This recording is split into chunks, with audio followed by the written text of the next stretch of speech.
What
up? What up?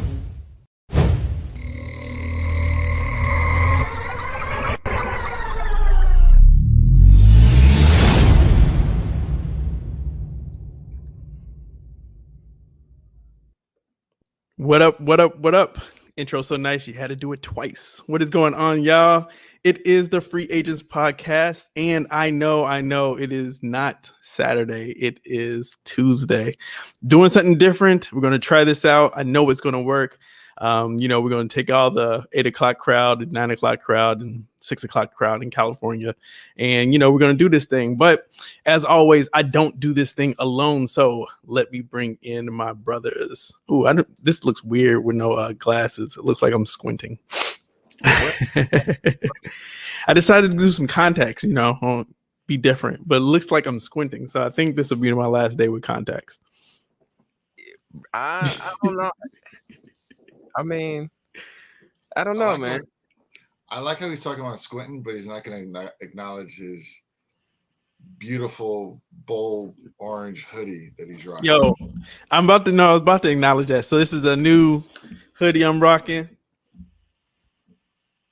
Intellectual property. Yeah, so you own yours. No one else does. So got a lot of these coming out. Something like that. It's that's your line. What's going on? No, it's not actually my line. It's a line that the YABC, representing the YABC, which is the Young Adult Bros Center, which is schools for overage undercredited youth. And so my man Smallhorn, he gives these away to intelligent young black men, and not just young black, but intelligent young men and women who attend his school and who achieve. So I wanted to represent for them tonight. So yeah. Does he discriminate against the ones who aren't intelligent? You don't get him no. Well, technically, he has the highest performing YABC in all of New York, and it's been running that way for, I want to say, 15 years. So. Wow. Yeah, so all his kids really get hoodies. That's dope. Yeah. I mean, he has some really dope, like, I've met some of his students doing this other venture with him. And like, I mean, he has students who are working with like acts and like talent like Little TJ. Nice. I mean, that's pretty dope. He like another student who is like a pretty big lawyer in New York. I mean, it's crazy. And so, I mean, at the end of the day, what you realize is that, like, look, just because you might be overage, undercredited for whatever reason that is, that doesn't necessarily mean you're a failure of a student. You actually can do a lot. So that's what's up. Yeah. Hey, can you tilt your camera down a bit so we can? Yeah, I was getting there. So we can see that whole TV screen. You got extra. I can't put the glasses on right now. I would have to take the contacts out. Elbow Greasy, I can't hear you, bro. What's up? Elbow Greasy has decided he's no longer using his microphone. Tuesday night, you don't want to be heard. Can you hear me now? No, bro, you're not changing anything with that. You got to change your settings. Listen, y'all, welcome to Tuesday. Yes, welcome. And big shout out already to some of our day ones. We got Sheree in the house. What's Sheree, going what up? on? Can y'all hear me now? Yes, that Yeah. sounds a lot Wow. better. All we need is Sheree to come on, and my mic sound nice, right? You're a little muffled, It but don't sound nice. It sounds better though. Wait, my mic sounds muffled, you said? yes, Yeah. muffled. Oh my God. All right, give me a sec. I'm having troubles today. Also, what's up, Reese? Reese's in the building as well. What up, Reese? Love you. So, all right. Is this better? Is this better? No, bro, you can do anything just now. I did. No, I did. add some more highs and take out the lows. Lower your lows and add some mids. You need a little more mids in there. No, What is he it's too talking muddy about? and muddy. You need some. What mic are you using? Why'd you switch mic? Why you switch mic? I didn't switch mics. This is the mic I always use. Not always. That's All right, let me try something. That's a lie. I know that's a lie. Anyway, He been smoking that Be More blunt. that's what. That be more. So, what's going on with you since DJ Elbow has just Is this? walked Are you off the asking screen? what's going on with me? Or are you asking me the official question?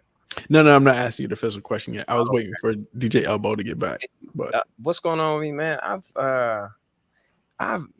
This has been a week, bro. yeah, In a week, I needed this right now. I'm so glad that we had this time because it's a healing time for me, and yeah, it just is, man. It may not sound like much to you, but for me, it's one of those things that like kind of just it's like one of those things that just kind of pokes me in my side. yeah. So wedding season is picking back up, so I got to go do some weddings starting this weekend, probably between now and September. I three weekends to myself completely. Wow. So it's about to pick up, man. Not all corporate stuff, but some of my own stuff too, which is dope. But I gotta learn. I got a wedding this weekend, this Saturday, and I gotta learn this Bruce Springsteen song. What song is it? 10th Avenue Freeze Out. Nah, don't know that one. Yeah. You know why nobody knows it? It sucks ass. 90% of his music sucks ass. I'm sorry. Whoa. Yo, you talking about don't he have a nickname? Whoa. The Yeah, the boss. boss. Yeah. Guess what though? He sell out Madison Square Garden every time, right? I'm a free agent. So I don't really have a boss. And listen, I say that's very harsh. And I try my best not to judge anyone else's creativity. It just don't speak to me. So I'm gonna stick with that. I need to check myself on that. His creativity does not speak to me whatsoever. In fact, it makes me cringe at times. And what? Are you doing like a different rendition of it, or is it just like exactly the rendition? My request, bride and groom, shouts out to them. I love the fact that you are hiring me for this. But yo, man, I'm just not a fan of his stuff. What? Not to say there aren't songs that I like. The boss? Okay, can you sing like a verse of it? I can't sing a verse. You know why? Because you don't know it. Myself, I'm like, I gotta learn this song. Hold on. I know you're not hating on the boss, Bruce Springsteen, man. Right. Okay, you keep saying it. Name 4 songs. The name as if it matters to me. Name 4. Like somebody's like, Born in the USA. That was one. I don't know any other one outside of that. I was born. All right, let me not Google some shit. So we said born in the USA. Uh-huh. Streets of Philadelphia. Mm. What do you say? Born to Run. Born to Run. He's got a lot of Born songs. 10th Avenue Phase Out. It's Phase Out or Freeze Out? It's Freeze Out. I don't know. He doesn't know. I would love to phase it out. I would love to phase it out. Here's the thing though, because this has happened before where I've dreaded having to. Oh, We Are the World. Hold on, Tree said We Are the World. That's one of them. We are the world. Did he write that though? I mean, he sang on it, but so did everybody else in the world sing on that. I have a song in my head. I don't know the name of it, but I thought Michael Jackson did We Are the World. I mean, he was one of the performers on the song, but it was like a Michael Jackson, Lionel Richie, Quincy Jones thing. Yeah, that was a Quincy production. Yeah.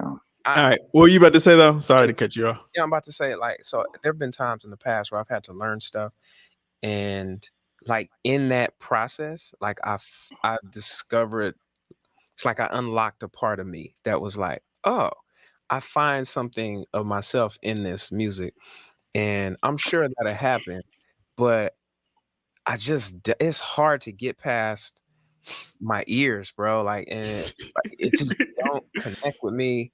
Because it's not you. It's not from where you from. It's not about, man. It's not, and that's not to say it's not valuable.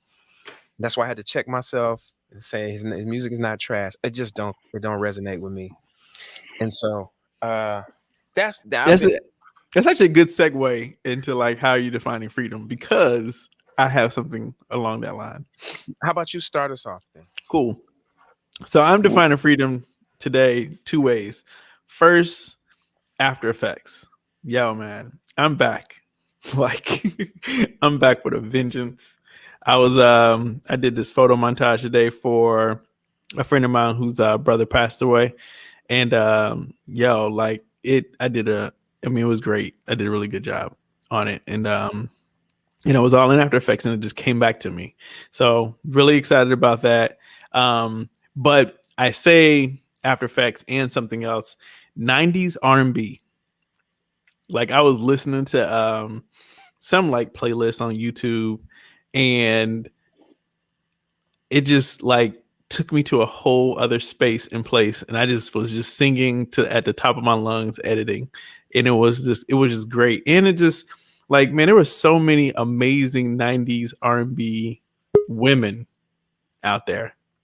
Yo, we got Robbie coming in. Good. But yeah, there were so many like 90s R&B women out there. Like, I was just like, I totally forgot about, like, I didn't forget about them, but it's like when you hear them, you're just like, yo, these songs hit. So yeah, 90s R&B is freedom for me. Did you happen to watch the verses? SWV Escape? I did not. How was it? Okay. I was hoping. I'm sure we can find it on Apple though. Oh, listen, man, it's funny you say that. I'm more. First of all, I was listening to verses. I worked today. I never really had a chance to listen to the Earth, Wind and Fire, Ozzy Brothers verses. So I was listening to that today, and it made me realize I really don't like 90s R&B. Really? Yeah, I was never. We'll put a pin in that. My brother was a big fan of that, but like I really, during the 90s, I'm not saying I was all into hip hop like I was, but I listened to more 80s R&B, some soul music. Like, I felt that made me happier. There are about 5 groups starting with Jodeci. You know what I'm saying, that I liked, but 90s R&B, nah, that wasn't for the kid. That's interesting. That is my. What's your go-to? Right. That is. I'm just a bachelor. For a partner. Someone who knows how to ride. Without even falling down. But I'm saying, yeah, Mint Condition. I fuck with Mint Condition. You know what I mean? Yeah. But Boys the Man. What kind of man would you be if you didn't? Hey. You know what I'm saying? See what you did there. But beyond those 3 groups, and of course, like really? Mary J. Blige. No. I'm gonna be real with you. I felt there were a lot of other artists. You got Jagged Edge, R&B, Blackstreet. But 90s R&B was an R&B. They were trying to figure themselves out, right? Like they were trying to, are we gonna be Jodeci? Are we gonna feature hip hop artists on all our songs? Are we gonna be Maxwell. You know what I mean? Like, are we just gonna go Yeah. all in and just be R&B? So I felt like it was an identity crisis for R&B in the 90s. You know what I mean? You didn't have to be able to sing. You just kind of Yeah. had to have a hook. You know what I mean? So I would disagree with that. I think that 90s R&B was it, yeah, maybe you could look at it and say identity crisis, or you can just say it's a cultural shift. It's like, really, yo, yeah, it's like I think it was I think as you progressed year over year over year, there's like an embracing of more. And I think maybe because that's when I was growing up and I was searching for my own identity then as well. And it aligned with me because that was just a natural thing. Oh, okay, cool. Method Man is on this track with, you know what I'm saying, with Mary J. And cool. And 112 and Biggie is on this track. You know what I'm saying? It was like, it just seemed like a natural progression just to invite, you know, these other styles and these other I don't know, these just different musicians from other genres into what was R and still be able to call it R&B. And it was like embracing all the things that made or embracing all the things that were part of the culture and putting it in the music. So I looked at it as just kind of building a whole new stew. You know what I'm saying? It was just building a whole new gumbo, so to speak, of That's what you music. did there. Yeah, man. Yeah. that must be that. That's that vegan. That's that vegan, No, no because meat, no seafood no, gumbo, man. he hosts a show called Gumbo. Yes.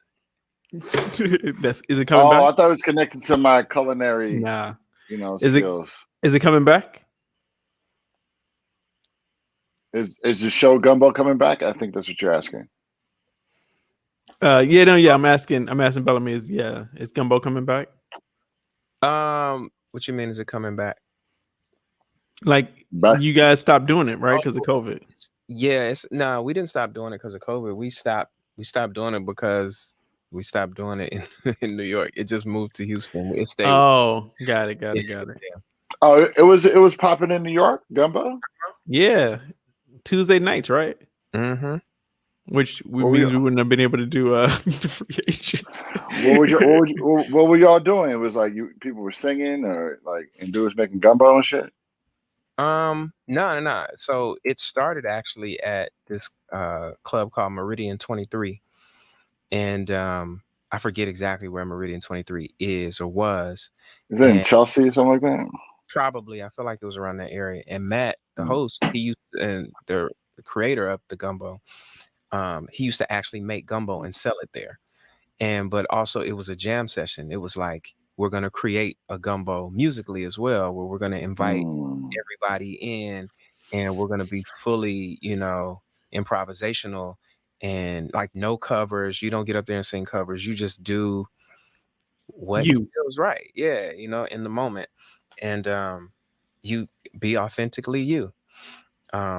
As long as the authentic you is not singing somebody else's music. And so yeah, that's kind of where it started from, and then it moved from there to the Groove, and then it was at the Groove up until it stopped. We stopped maybe like 2017, late 2017, 2018. But we also had another one in Brooklyn at 333 Lounge. So we at one point we were doing the Groove every second Tuesday, and then we were doing 333 Lounge like every fourth something, whatever day of the week it was. Maybe like it might have been Tuesday. So we were doing 2 a month, and it was dope, man. It was a great time. I literally, most of the musicians I met in the city, I met at the Gumbo. What? Yeah. Mm-hmm. That sounds like this joint they used to do on Monday nights up at Red Rooster. Okay, yeah, I've been to that one too. They do. Oh, for real? They used to do one in Silvana. Yeah, I remember that one. I met several people there. It's people who I still keep in contact with these to this day. Some of them who've been on my podcast, like that I've met from these these encounters these spaces were our first encounters. So, and then also can't forget about the cipher. what cipher? The cipher off of at On Friday nights. Yeah, in Harlem. What is the name of the? Thinking of something different. No. The name of the club in Harlem, 135th, I think. Liquid. She's okay. Yeah. Damn, what was the name of that? Name That's well, the Shrine. Name of the Shrine. Yes, the Shrine. Yeah. Yeah, but the name of the thing was called the Cipher. But yeah, another open mic. Real quick, two things about to happen. First, this is for you, Liebert, because you clearly didn't realize that there were more than different groups. So there was Guy, New Edition, Tony Terry, Harry Hewitt, Club Nouveau, Levert, I'll Be Sure. That's 80s. That's 80s music. That's not 90s. But see, I think they crossed into 90s though. Yeah, I really don't see how you can say that no, they were all more aligned creatively than was the 90s. So I'll give you that. Oh no, maybe that is my bad. She was saying she's supporting me. Thank you. Yeah, 80s. Thank you. Got it. I'm not hating on 90s. I'm not hating on 90s, but I think that was a time when record executives were getting it was the new Jack. Mary J. Blige was popping too. Yeah, so it's like, let me get so many artists that sound like, you know what I mean? But no one sounded like Shy. No one sounded like Mint Condition. No one sounded like Jodeci. No one sounded like Boyz II Men. But beyond that, it was like you didn't really you had one-hit wonder joints. You know what I mean? But to me, that's progress. Yeah. All right, real quick. Before we all light skin. Before we define freedom for did you define freedom? Bel-Ami? Nah. All right, before we get to you, let's bring in, we have a clearly we're three of us again tonight. Ricky, he's just a busy man. Ricky be doing his thing out there. So we had asked if Robbie could join us to host, and so we're gonna bring him in. What's going on? What up? Cheers, gentlemen. Cheers. Is this gonna be cheers? It's gonna be weird. Yo, so just remove the video from that other one. Oh yeah. Remove. Now we no. hear me. Hold on, I gotta figure out how to do. No, it can't happen.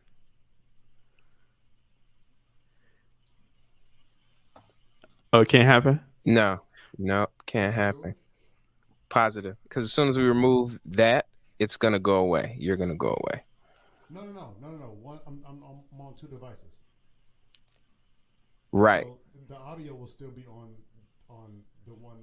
The audio will still be on one, and the video was on another one. I've done this before, dude, with my streams. Like, I know what I'm talking about.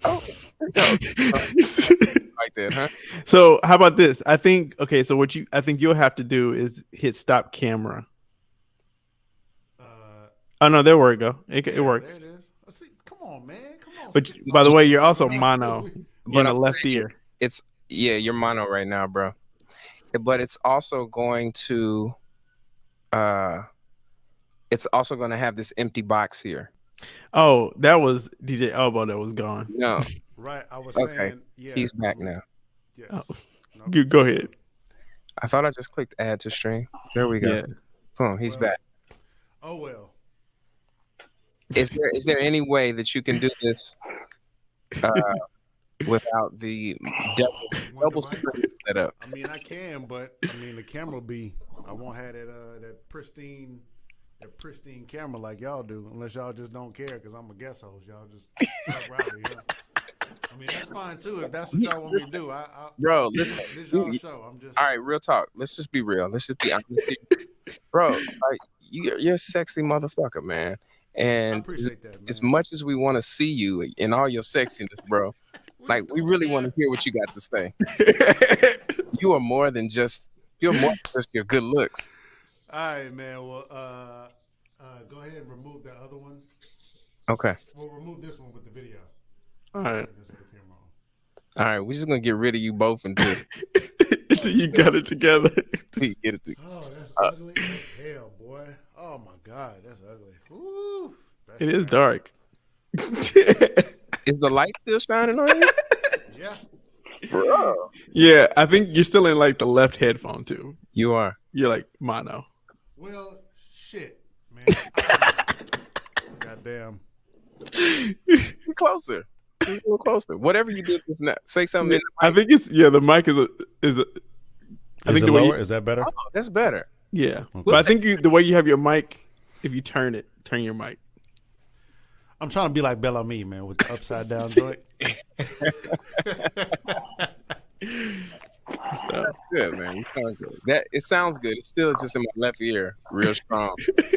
We'll put the. It's like I don't it's know. like it's like you go talk to somebody and her boyfriend is on this side of her, so you just whispering in this side of her ear. I haven't. Never done that. I did it. I fixed it. I thought you Talk said now. you did that. I thought Talk he was now. too. I was like, oh shit, Yeah. that's a I thug. fixed it. You've never done that? No, bro. In my reckless days.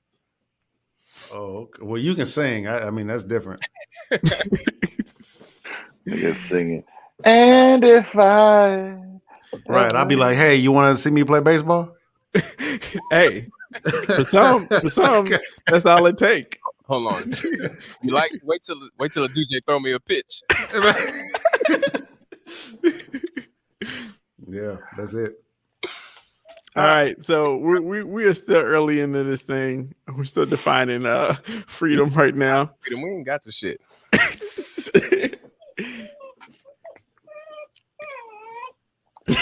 Y'all We can't got- hear we that. got another guest? Yes, We we can can. hear it. It sounds like we got another guest. Wait, Another host. why he paused and looked at us and be like, Yeah, he did. y'all can't hear that, kid. It's like he wants all these treats. I gave him all these treats, and now he wants. Like he feels like I'm talking to somebody, and he can't see them, so that's why he feels weird. Well, So that's he's like, "What's going on?" a fact. It is a fact. I know. So How are Is you it- finding freedom? for me personally, I'm I think it goes deeper into like not allowing people to define freedom for you, but for me it's more like not going against yourself. I think sometimes I know what I need to do, and I might feel something's off, but then I go against my best judgment. And I'm regretting a decision I made maybe 6 months ago, 8 months ago. And yeah, dude, it's like it was one little thing that I thought was weird, and I was like, nah, it's okay. And I should have gone with it, right? And so, I'm just investing in my sixth sense and, rolling with the consequences of not, and just trying to make myself a better person by investing in my sixth sense. So yeah, Well, that's cool. Don't think I'll you're leave it like that. it's because you stuck it in the vacuum cleaner. Wait. No, I was about to really go there. I was like, well, would you like to talk about it? Would you like to talk about your last 6 months? Like, I know I shouldn't do this, but the sound sounds so good. Nah, man. Nah. I mean, it's like, I think it's also sometimes you want something to go well. Mhm. And so you give your all for that something. And then when they don't have your back, you should have known not to trust, that person, because you can only trust people so far, but you're hoping that it goes well. And so I could have hoped without putting my trust in it, So now I'm learning how not to be so trustworthy, and to also just kind of rely on myself. So yeah. Without going into details. That's cool. Clearly. Keep your job, man. Exactly. I gotta keep my daggum job. At least for a couple more months. Tolan, how are you? 5 more weeks. Oh, 5 weeks. Yo, them teachers are on that countdown, boy. They don't even they're not even like, yo, next month. They're like 5 weeks, 31 days. Like, yeah. I mean, Robbie, this has been the worst year. I'm hearing that a lot. Some teachers, but for me, it's my worst year ever as a teacher. Yeah. You know? I'm hearing that a lot. Yeah. So Reese says she's defining freedom. What's crazy is I got context in, but I can't even see. Releasing all told labels and embracing the limitless space of imagination. I like that. Very poetic. That is poetic. I'm not going to be that poetic. I'm just not. I mean, I'm free from having a crispy ass camera. I know that damn much. Shit's trash, man. This. I mean, I really am trying. I'm trying to understand this situation. I don't know, man. It's a way to do it because I do it with my streams when I DJ on StreamYard. I can do it. Use another camera and then have my sound. Is it connected? So real quick, is your camera connected to your computer or no? No, it's not. It's in another plug, but that hadn't stopped me before from doing it. Yeah, because if you go into, not to get all into StreamYard, but if you go to your camera settings, then you can select which feed. Oh yeah, the EpoCam shit has not been working for you, boy. I'm sure we're not even going. And Sharif signed up for. Huh? He said this was not people didn't sign up for us to talk about StreamYard. How are you finding freedom? And Sheree also said, why can't he just have 2 boxes? You know what? You're right, Sheree. Why can't he just have 2 boxes? This is why black women are better than us. Because they want us to have the most. They do. They genuinely do. And we in here pulling each other down. I'm mad that you got 2 boxes. You put me down? Who put who down? Bro, I pulled you down. I was like, go ahead. You fuck that box. You take that box off. All right. Now I can turn this old. Whew, thank God. But that's ugly as hell though. Whatever. We'll put blank Robbie in the bottom. There we go.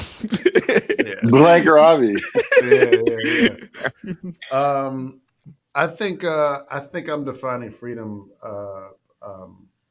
Simply put, man, by being another co-host on the show again, man. I'm able to come in here and talk shit with you guys and still get spiritually fed, and so I think I'm gonna rock with that, man. I really enjoyed last time we was on here, man. I had a blast, and so being asked to come back is super cool, man. So.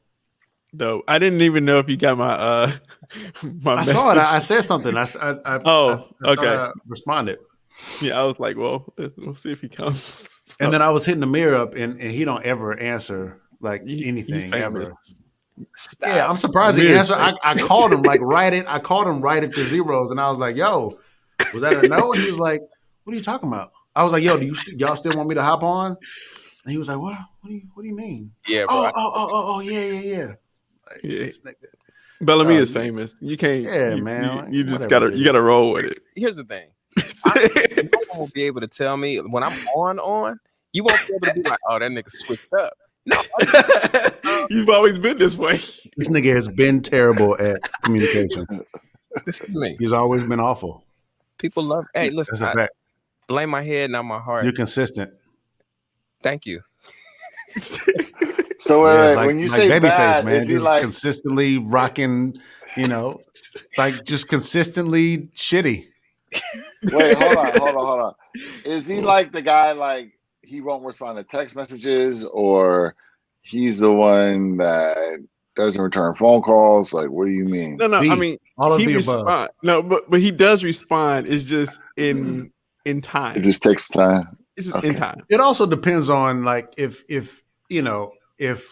fucking, Babyface were to hit this nigga, he'll be, but I don't know. I think he does. He'll do everybody the same way. He better fucking not. Shit.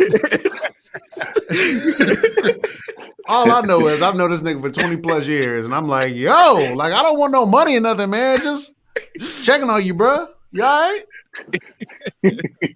It was like, hey man, I don't want no pussy. I want to talk to you. Oh, did I say that? Didn't I say that one time? You said Oh wow. Hey man, I'm just glad you're here, brother. I needed this. I'm sure we all needed this in some way or another, Yeah, man. I think it's just to like just the nature of I just love to see just brothers, just in community more and concerned with each other's like mental well-being and spiritual, emotional well-being now, and how we can help each other. And so I think it's beautiful that we have this space to do that. Yeah. Yeah. So I want to mention some. So yesterday I had some a procedure. We'll call it that. But I got some. They gave me propofol. It's called a tuck. It's called a tuck.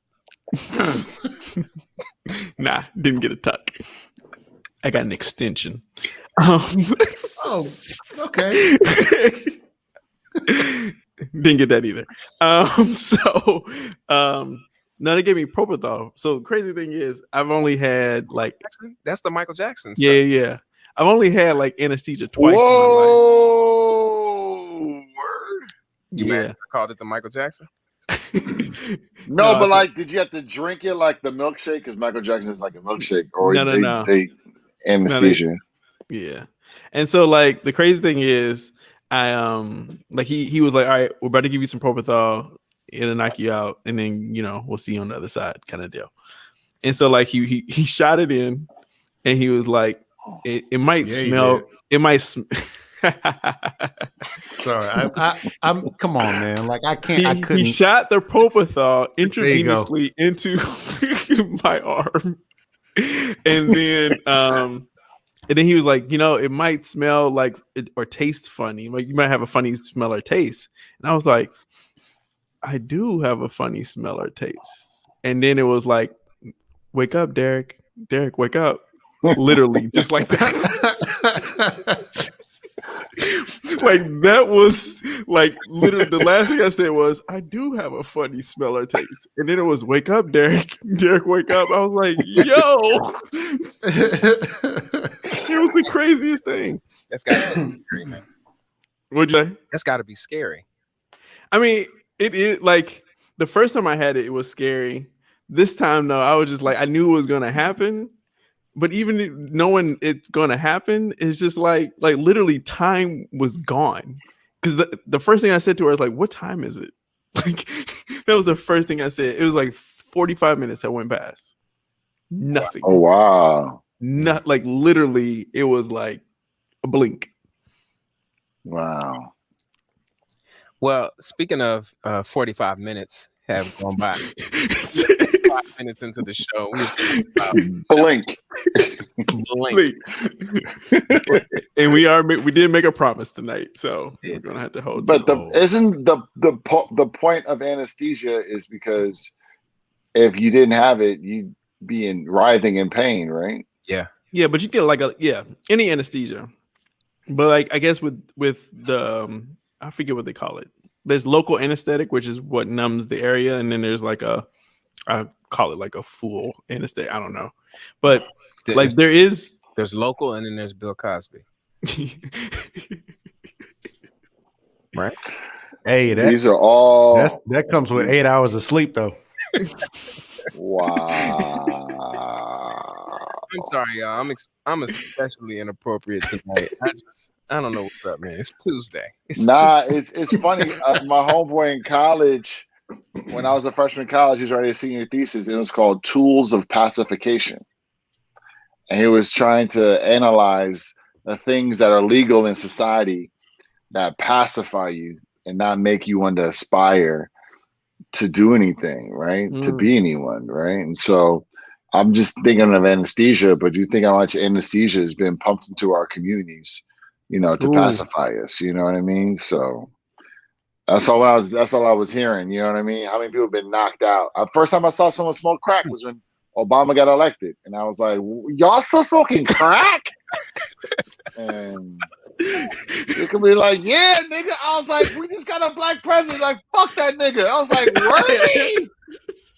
I couldn't believe it, man. I couldn't believe it, man. He's like, y'all still smoke crack? Like, it was middle of the day. Wait. Did you get some contact high? No, I was just walking my dog. Now I sound real white. And I'm like, yo, you still smoking crack? We got a black president. Man, fuck that nigga. Yo, I heard crack smells like homeless people. So that's what Brian told me. So That's what Brian told me. I was like, yo, crack. Wow. So I don't know, maybe, but I was like, yo, I've never. He was talking. Well, I mean, whatever. I never sniffed a homeless man. But he was talking about how the first time he met George Clinton, he like was in the studio sitting next to him at the Jesus board. Christ, The the board Crack house. and Crack house. crack house, and he had this like big like ink pen, and he said he like broke the fucking like right in front of him, like broke the fucking pen. And was like, yeah, nigga, so yeah, and he was like, Yo. And so I was like, yo, I don't know anybody who has smoked crack. And he was like, crack smells like a homeless man. Like, I was like, well, I might have smelled. So I think this was when I was living in Atlanta, and I was working. We all got crack stories. It's not my crack story. My crack story was secondhand. I just might have smelled crack once or twice. You gotta contact crack. So there was this dude who he worked at one of the little salon situations, but it's white dude, rocker dude. He was like, yo, you in the music? I was like, yeah, let's link up sometime. Cool. So he was like, yo, man, just come through the crib. Got a whole setup there. So I'm driving. You didn't know this guy? I know him from the mall. You know how you know people in the mall. Yeah. I don't know if you've worked in the mall before. Yes, I have. Yeah. Mall people don't really ever know each other. You just kind of know them. You just like, oh, that's my dude. I can go and get I get a hookup at that store. Yeah, free chicken sandwich in the morning from him. I give him some tea. You know what I'm saying? You know what I'm saying? We parted. At the time, you bought her with stuff that's not even yours. It's like, so anyway, this is in Alpharetta, Georgia, which is like suburbs. It's really rich area. But he lived like back in the cut. And so I'm like, first of all, as I'm driving out to his house, and this is before like Google Maps was really a thing. You know what I'm saying? This is like you got MapQuest. Yeah, print it out. Yeah. All right, cool. I hear this where we going? And to get up to his house, you like kind of go up this hill, and you're up. His house is like on this. It's elevated from the road, so you can't see the road from his house. So like once I drove up here, you couldn't see my car, nothing. Like then he could have fucking murdered me, and no one would know that I just wouldn't have showed up for work the next day. You should ask yourself, like, why is he working at the mall and he lives in this neighborhood? I don't ask white people questions. So white people had a long time to attain shit. Even had a long time to attain shit. Anyway, so get in there, chilling or whatever. I'm on the drums. These guys guitar, vibing, whatever. And then he was like, "You want something to drink?" I was like, "Nah, I'm good." And then he comes back. He actually got a bottle of water, and he had some liquor or something. And then he starts smoking. He's like, "You want to smoke?" And I was like, "Hold up, this don't smell like weed." Secondly, this don't look like weed. It's definitely a pipe situation. So I was like, okay, this is either a meth situation or it's crack. Now I don't know the difference between the two, and I'm really naive at this point. But he was just like, "You want some?" And I just like had a moment. I was like, "Fuck." I'm out here in the middle That's of such a nowhere. white people thing. Like, why would he listen?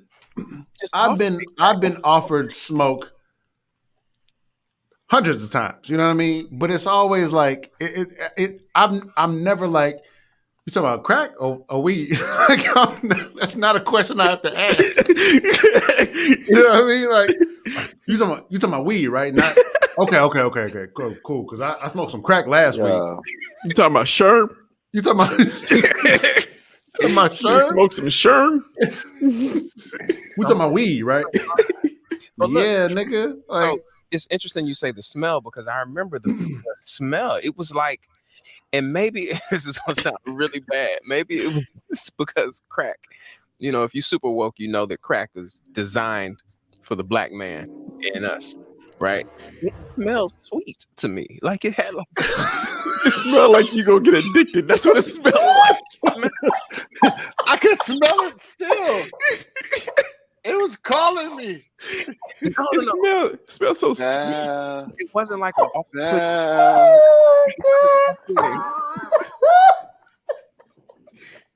Yo, this nigga said crack smell like Kool-Aid, dog. What the fuck? Yo, Bel-Ami. It smelled like Cinnabon. He said, you know, crack was designed for the black man. It smells so like an sweet. early. It's like a Jacquard Noir, but not really. Oh my God. No, just say no, because I know for sure, bro. Like crack has to be good. It has to be delicious. What the fuck? This dude. All right. You know what? Real quick, I want to just acknowledge Sheila because she's new, but she was like, "Y'all are hilarious. Is this a sober conversation?" Well, what's up, Sheila? You know, hey, not sober for me. I mean, I'm sober. It's not a lot of wine, so I feel bad. I don't want to leave Bel-Ami out here. You know what I'm saying? He's about to confess his crack dreams. Oh, let's go. Here we go. Crack all right. Stick dust. I forgot this one time. I did forget about this one. I intentionally forgot. It was before Obama, though. It make it worse. It's a bad one. Yo, so you know. Oh, yeah. hold on. Sheila said, was it a Black and Mild pipe in a pipe? Sheila, why do you have multiple pipe options for crack? No, I don't. It was a clear plastic pipe. Yeah, like but a pin, like a pin. Did you put a Black and Mild though in the pipe? Oh, I don't know. I didn't look that closely, man. I said no very quickly. Did you leave very quickly, or were you like? I stayed around long enough to be like not rude, because I was like, I don't want him to think that I'm scared of his crack. But at the same time, that's what I did. Oh my God! Oh my God. He offered me drugs, and I'm scared to no, but I really was. But I stayed long enough to be like, all right, man, I got to be here tomorrow. It's a little late, man. You gotta work, right, man. Oh, man, what time is it? Wow. Myself though, I was like, I can't stay. I have to leave because he's gonna call his cracky friends over, and then they're gonna have like a cracky like cracking on me. Yo, so how soon after you got there did he start smoking? Probably like 40 minutes. I had a nice visit. It was a nice enough. I had a nice visit because okay, so a few years ago, maybe like 5-6 years ago. Why do we have this crack story? It was Valentine's Day. This is not a crack story. This is a Coke story. I got a Coke. It's a Coke story. Coke stories. Coke stories though. It was Valentine's Day like 5 or 6 years ago, and I didn't have nobody. And I had a white friend that was single as well, chick. And I was like, well, look, let's just go kick it. Let's go to the club, have some drinks, whatever. Picked her up at the crib. Went inside. She was doing her makeup in the bathroom. And she was like, yo, can you hand me that bag behind the picture frame? And I was like, I'm looking for a Ziploc, nigga. I'm square. I'm square as fuck. I was looking for a Ziploc bag. Nah, baby, I don't see no Ziploc bag. It's a fancy bag. She's like, no. It's like a little bag. She came around and got it. It was the little joint that you see in the movies, and that bitch said, "Yeah, you gotta let it drain. You gotta let it." And I was like, "We don't know each other that well. Like, why are you so comfortable with this?" I said, you know what? I forgot something in the car." Nigga, I went the fuck you did home, that? nigga. I went, hell yeah, I did that. I was scared. Shit. With a white woman? Nah, fam. Yeah, I'm not about that life. Since I've been in New York, I've definitely seen some bathroom coke situations where like you just be washing hands. What up, dude? Yeah. Cool. And go. And I'm like, the attendant not gonna say nothing. Yo, it's just smashed up Adderall. That's all. Hey man, listen, that's a whole nother conversation. Listen, as much as I love our cracky ass stories, I just want to remind people: listen, wherever you are, just take a minute. If you've gotten any value from this escapades that we've had, just make sure you follow, like, subscribe, share, comment. Yes. Sheila, make sure you comment. Tell us, say like that comment you said that y'all are hilarious as AF. Tell somebody. Put that in the comments, please. Well, here's the thing. So Tuesday is our new night. We actually do have content to discuss. So before it gets too late and we don't get a chance to get to pick a side, let's dive into some of that. DJ Star. All right, so I'm just gonna throw up this little video here, and we'll see what happens. Where is that video? Just another. Oh yeah, here it goes. Two niggas fighting in Walmart. Nah. All right, so if you want to comment during the video, you have to unmute yourself. Who's gonna win? Right? Who's gonna win this fight? I am a pedophile. I'm not a monster. I have the traction, but I don't act on it. This is still happening? Yeah, it's still happening. Shout out to Barcroft TV because we're gonna get demonetized.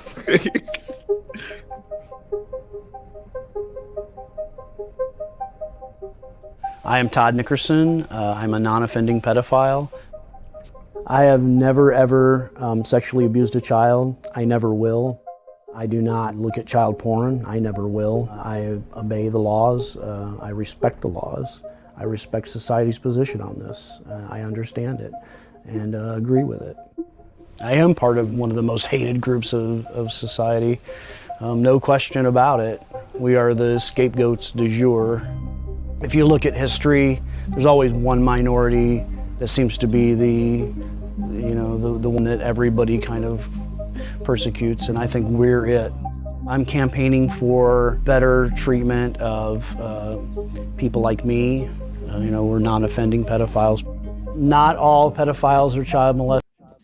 All right, I just wanted to stop right there. Oh, dang it! I should have let him say that last part, which was not all pedophiles are child molesters. Not all child molesters are pedophiles. That was what he was going to say. Now I was going to cut it out. But there was two really good things I thought, where he was like, society goes after minority groups, and I thought that was really interesting. But I would love to get y'all's thoughts. DJ Elbow. Hear DJ Elbow greasy. I know, me too. Before I say anything. What'd you say? The what? I'm just interested in hearing your take on this before I say anything. I mean, yeah, I mean, so in, was it 2001, I worked for Legal Aid Society, and there were folks who were down with the organization. It's the National Association of Men on Boy Love, right? NAMBLA or some shit like that. And so these are grown men who love children and love boys, right? And so they always say it doesn't mean that we have sex with boys, you know what I mean? It's just our organization, what have you. and it didn't really hit home because I was from the perspective of like that's one of our clients. It didn't really hit home until, I met someone who was a teacher who was a member of that organization and got accused of. He was like, I was just rubbing his hair. I wasn't doing anything sexual to him. You know what I mean? And we just had a field trip on the weekend to Boston, and some kids came that didn't get parent permission. And for me, I think knowing that there are people out there and they say that they're not acting on it, you know what I mean? Like I don't know, man. It's unfortunate because it's like you have your toe in and out of water, but like we get accused of being shit that we're not just because we look like it. These people are outwardly saying that this is what we do. So yeah, I'm just confused about our society, is welcoming of it, and they're not being, there's not a police car outside their house. You know what I mean? They're integrating with everyday society. You know what I mean? Eating Cinnabons and shit at the mall, and it's all good. But we getting followed, you know what I'm saying? Thinking we stealing shit. But these dudes have an organization that they're a part of. So that's wild. That's all I had to say. I mean, I can understand a little bit because I'm a non-offending murderer.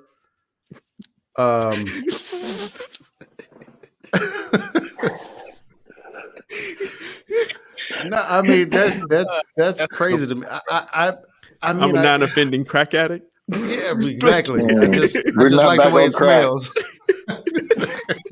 It smells sweet. I'm so attracted to it.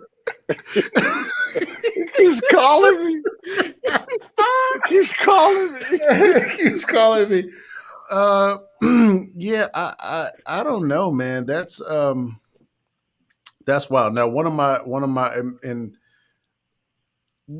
I think I put this on at the crib last time when you were here, Amir. But dog, one of my favorite things to watch, just because it's funny to me. I mean, it's not funny, but it's funny. Is To Catch a Predator. Like, yeah, I watch that shit all like reruns, like old ass reruns. For me, it's just funny, and I can't like even understand how people are like, well, no, that didn't mean I was gonna do nothing. I just came over here to talk. Like, it's like, oh, you didn't say how big is your blank? I love when you blank in my mouth, and I'm like, oh my gosh, Jesus Christ!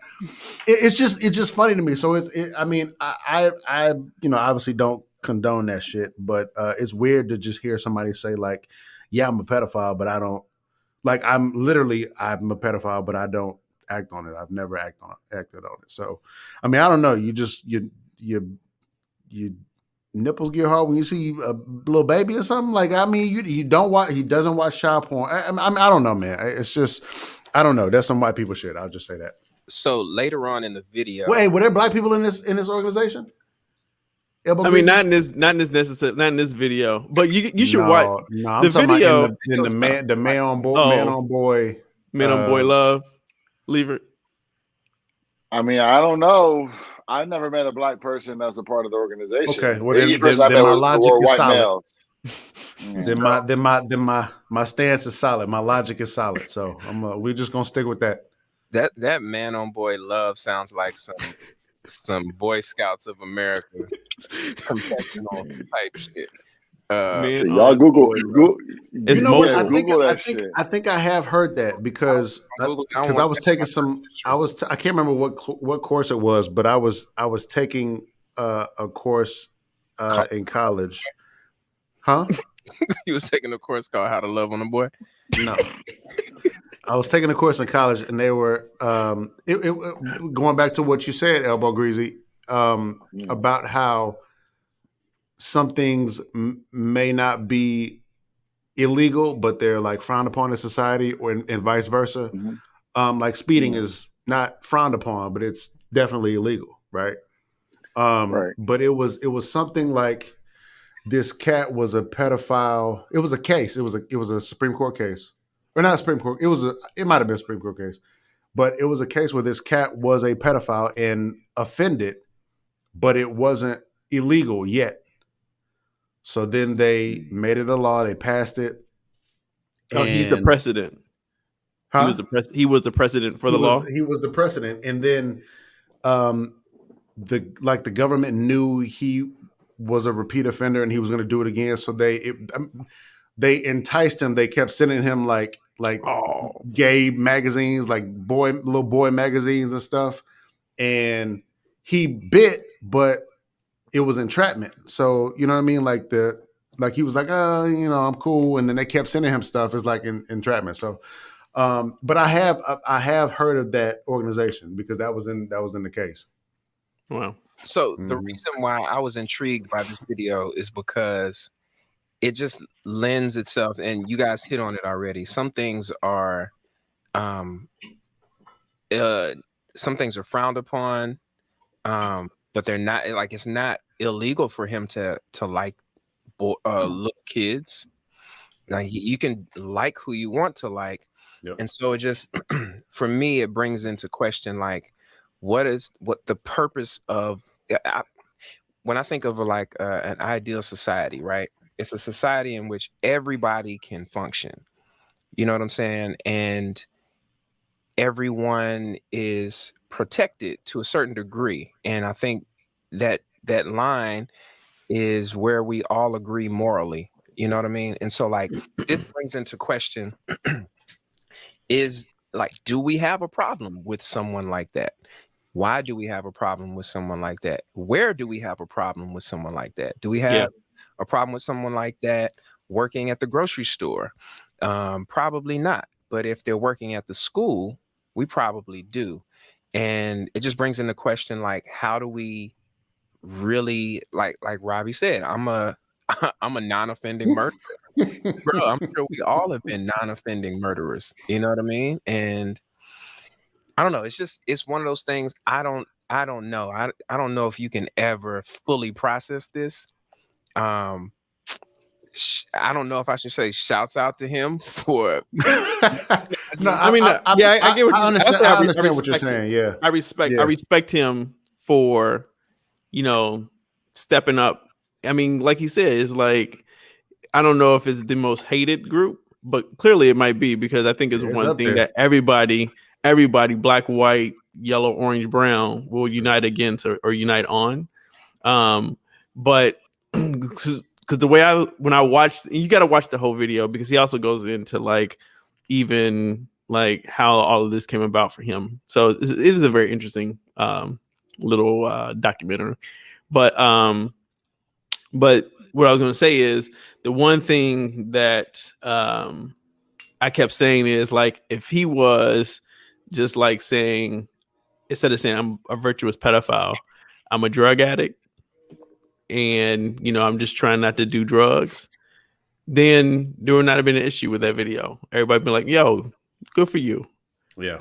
And so like that's why I was just like, okay, if I switched out the situation, the scenario, and been like, oh cool, then like my thing is like I respect it because he's like, yo, I know this is who I am, and I don't want to act on it, and I'm not trying to act on it, but at the same time, I'm not afraid to say this. Like he's literally free. Like I'm not afraid to say like this is who I am, and I know that y'all might kill me because of it, but I want to be able to be okay with being me, knowing that like, hey, I'm going to, I'm not going to do this. I'm not going to act on it. I end up following, like I looked up the organization and there was another, there was somebody more famous or something who this woman was married to a virtuous pedophile. And so like, he had shared his story, like there's like a little article on it and like she respected it as well. Whereas like he knew that, but he wasn't going to act on it. That wasn't his intentions. He really wanted to be, it's almost like the person who's like gay. I mean, I'm going to say this. Like a beard, like a beard, right? Like you're sexually attracted to little boys or girls and but you're married to an adult.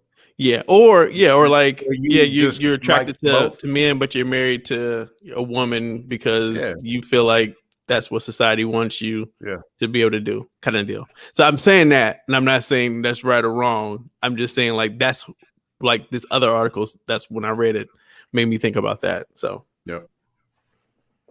So yeah, You guys remember Libby Kletsky the 8-year-old in 2011? Mm-mm. So this 8-year-old in 2011, he gets kidnapped by this 35-year-old man, and basically it was in a Hasidic neighborhood. And so I'm just thinking of like what Bel-Ami was saying. I mean, this is a neighborhood that's very exclusive, right? So if I walk down the street, I would be stared at, right? But so it was a fellow Hasidic Jew who kidnapped the boy. I mean, this is the time when there's no they don't use technology, they don't use cell phones, and he took advantage of him and chopped him up into pieces, right? And so I think the idea is, you know, if you're smoking crack, like, okay, there's a stigma towards that, right? If you pack guns, sure, there's a stigma towards that, but I'm not afraid of the person who smokes crack. I might be afraid of the guy if he takes his gun out, but I live in fear of the idea that another man is attracted to my nephew, and at any day given time, he could kidnap my nephew and do whatever you want to him, and my nephew will get manhandled. You know what I mean? I mean, that's a really hard pill to swallow. And so when you hear of people who've done this in the past, you know what I mean? Your fear is assuaged when you realize, oh, now I know where they all live. Oh, now they're not able to just kind of hang out in front of schools. You know what I mean? Yeah. But there was a day and time when they were, right? And so, I mean, if you don't mind, I'll share a little crazy ass story, dog. Like, I remember with my mom, I wasn't with mom, I was running to my mom's job. And this dude was in the parking lot. Yo, he had his dick out and he was just swinging it. And he was like, yo, jack me off for $20. And I was like, huh? He was like, all right, 30. Like, what the fuck? And I'm literally like running to mom's job. I don't know what I saw. I've never heard of jack me off. I didn't know what the fuck that was. I was in middle school. Yo, if I'm lying, I'm dying. I mean, like the next week, I'm going out to eat with my mom for lunch. And she's like, meet my new coworker. And it's the dude. Shut the fuck. Dead ass. What do I tell my mom? Yo, he had his dick out in the parking lot, swinging it around and asking me to jerk him off for $25, and he raised the price. That's why I was late that one time a month ago. Like, what do you say? And I literally told her that shit. What did she say? And I felt she was like, boy, what are you talking about? You know what I'm saying? Like, she wasn't like, oh my God. She was like, what the hell are you talking about? Right. And then I'm like, what the hell am I talking about? Right. Like, it was a weird thing, but there are these dudes who were out there, you know what I mean? And you never know what that impact could have had on me, you know what I mean? Let alone what that impact might have had on someone who was like, okay, you know what I'm saying? So that shit is real, dude, you know? But people don't talk about lifetime shit, man. Like, hey, meet my new boyfriend. And the motherfucker walks in like, oh shit. Yo, hey, for real. Yo, that shit crazy real. as hell. Like, mama, have you seen it? Because I've seen it in the parking lot. If Elbow Greasy ever if Elbow Greasy ever asked me if I want to make $30, I know to fucking run. Yeah, you want to make a quick $30? You want $30? Yeah. All right, fucking nigga, 40. If you're watching this, wherever you're watching this, you can help us make some money by just following, liking, and subscribing. hitting that bell notification icon if you're watching this on YouTube to ensure that you get notified whenever we go live. We're here on our new night, Tuesday nights, 9 p.m. Eastern time. Listen, this has been a hell of a show so far. Yeah. We havenen got to pick a side yet. Jack, Cracking Jack, Cracker Jack. Oh, I like that. oh my Jack. God. That's it right there. Cracking Jack episode. DJ Star, $40. did you have another topic for us? Oh Lord, have I mean, mercy. let me see. Oh He's yeah, like, you know what? Not interesting. Speaking Follow of, that shit. we'll do this one. This will be a good one. Because speaking of little kids, let me know what y'all think about. I'm trying to keep it. I want to keep it light, not heavy. So let me know what y'all think about this. Cool. Who wants to fucking motherfucking touch my water? She fucking stinks! She stinks!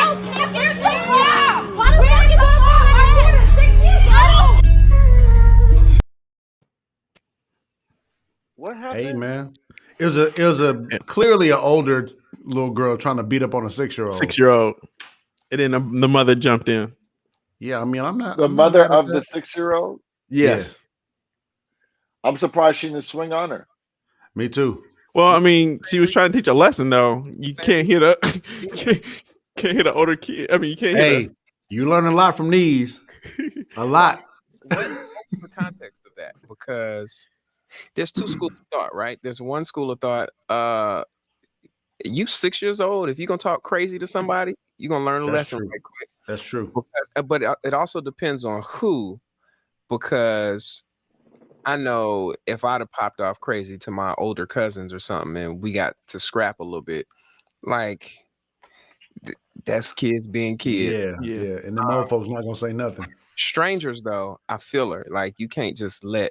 But then at the same time, too, what did that 6-year-old do?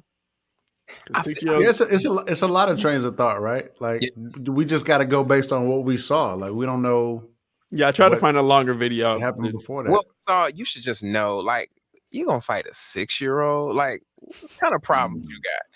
I would love to. I'm a non-offending child abuser. Like for real. But I would love to beat up a 6-year-old that I coach. It looks. Would But love it. can you play that again? Because it looked like it was like hair in the street, and I'm wondering, did this 6-year-old pull Pull out her weave. All right, yeah. But real quick, Reese also said she was like worst transition ever. Speaking of little Speaking of kids. Speaking of little kids, let me show y'all this video. Real I don't quick. know if you saw me and Elbow Greasy, but we were like, what's about to happen? Here's video from. Speaking of little kids, Little kids. Everybody who's about to watch is about to go to prison. Yeah, right? yeah, for real. Can you play that one more time? Yeah. Here we go. Who wants to fucking motherfucking touch my water? She fucking stinks! She stinks!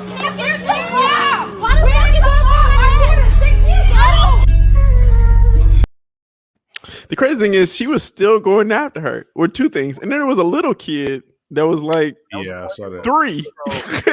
Whoop that ass though. Yeah, the little.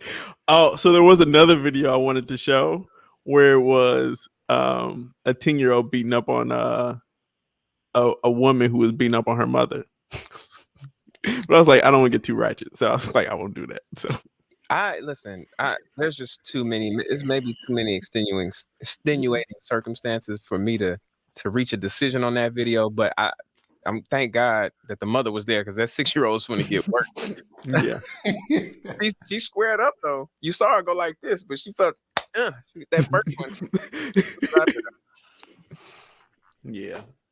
So Yeah, I mean, that's all I had in terms of like in the bag. But you know, is there any topics that y'all want to jump on? You know, it's funny, the video that happened to me once.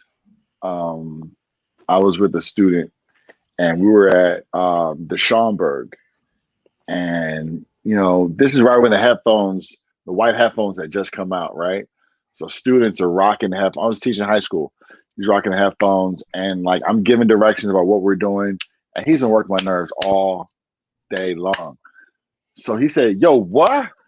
So all I did was this, just like kind of flick the headphones out of his ear.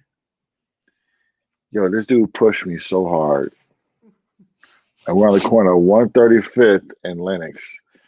Yo, my first reaction was like, you know what I mean? And this black woman came out of nowhere and just said, "No!" She's like, "I'm gonna save your job today. Yeah, exactly. I'm gonna save your job today." Yo, because in my mind, I literally blacked out, and she was like, "No more violence!" And then that was the quietest train ride home. Bro, I can imagine. Train ride back to work.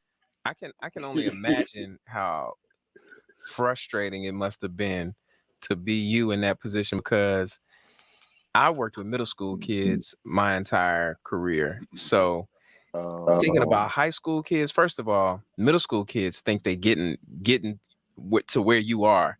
And I'm not the tallest dude in the world. So like they already look at me like, "Oh, this nigga show, whatever." No. I gotta let them know.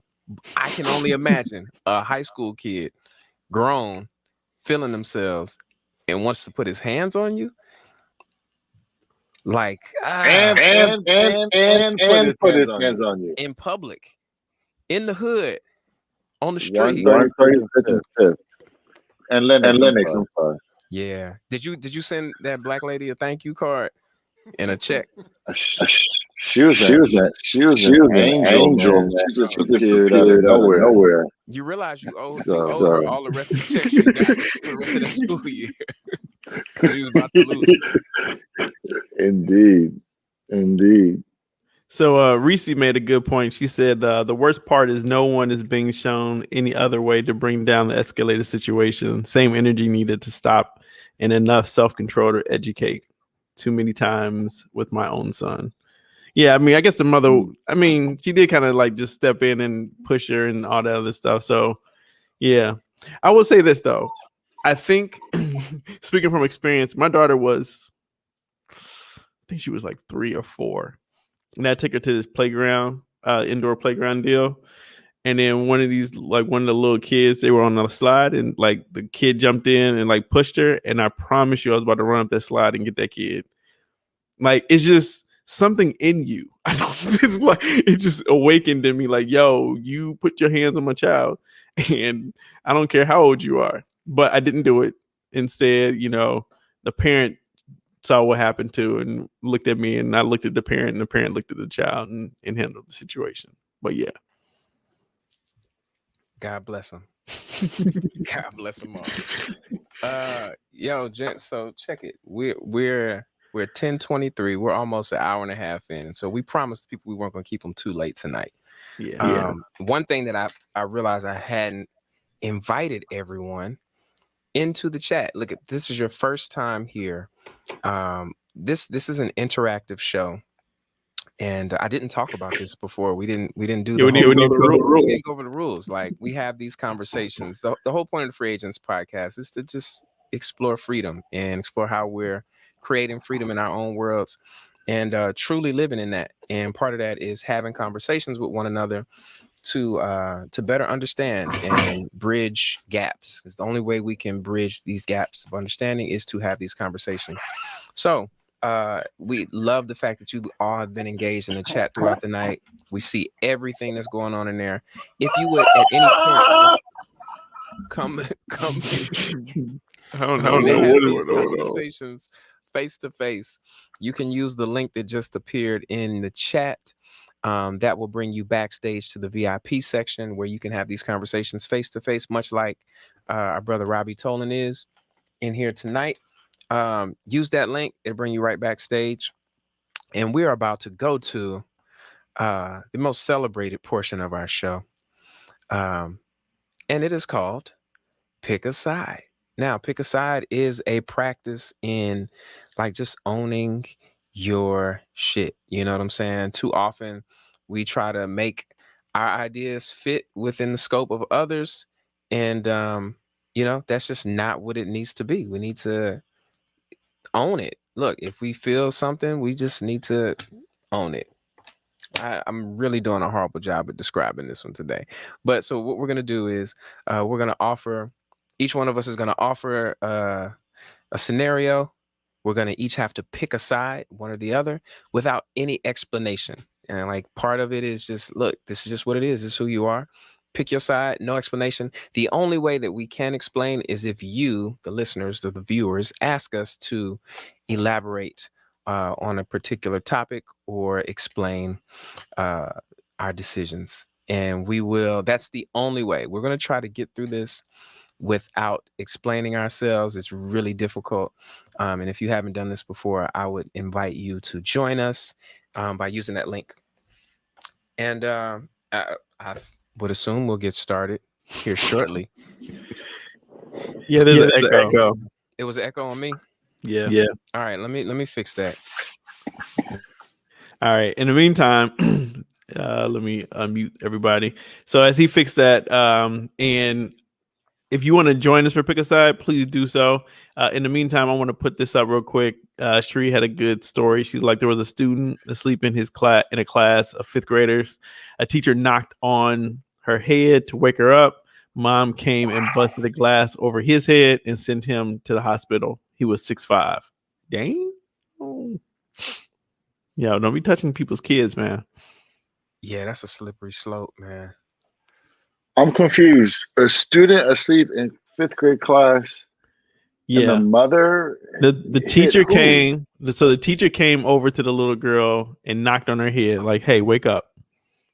And then I guess the little girl went home, told the mother. Mother came back, busted a glass over his head. He got stitches. And he was 6'5". That's also a thing with ineffective teachers. And because I don't know, maybe it's just me. I've it sounds bad when I say I've touched my kids before, but it does sound bad. Yeah, when you can make contact with people, but I know for sure they're not going to allow anyone to make contact with them who they don't respect, or one who they don't feel has their best interest at heart, or someone who they just don't feel safe around. Yeah. And usually those are the ineffective teachers. So it all has to do with relationship building as well. Yeah. Because I've seen and been in classes where, teachers and students, like, they're like, we just have relationship. Like, oh, they'll come and bump me and be like, man, get off of me. Some playful stuff, things that you do. And I know for sure there have been situations where if the kid doesn't like a teacher, they're going to go all out in making a big scene. Oh, mama, he bust me in my head real hard. Like, I've definitely tapped on some kids' heads before when they were asleep, or slam books on the floor. Yo, you remember Mr. Boudreaux? Yes, I do. Dog, Mr. Boudreaux would punch me in my side all the time. Like this was in high school. Like when he was still even when he was an AP. So my freshman year, this cat taught. He was a black man. He taught like algebra, some shit. And then my sophomore year, he went into the administration. He went to be an AP. But I didn't trip because I knew he really, really had my best interest at heart. You know what I mean? Like he would always pull me out of class. I think I'm in trouble. He'd just be like, "Yeah, I just wanted to sit and talk to you. How's everything going? You cool?" And I had a couple teachers that I had an issue with, and I got wrote up, and he would see my name on the write-up sheet. Mm-hmm.